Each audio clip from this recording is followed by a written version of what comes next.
আমার জীবনে আমি অনেক কষ্ট করছি। আমি চাই না আমার ছেলে কোনো কষ্ট করুক। এই পরিমাণে কষ্ট আমার জীবনে আমি করছি, সে পরিমাণে কষ্ট যেন আমার ছেলে না করে। আমার যা লাগে, পড়াশোনার জন্য যা লাগে আমি সব করব।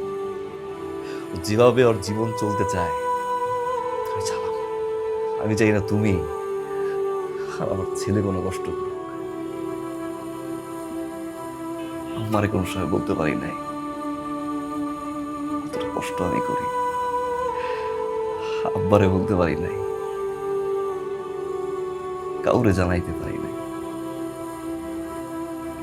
যদি আমি গাড়িটা কিনি, আমার 14 পুরুষের ভিতরে এটা হয় প্রথম গাড়ি।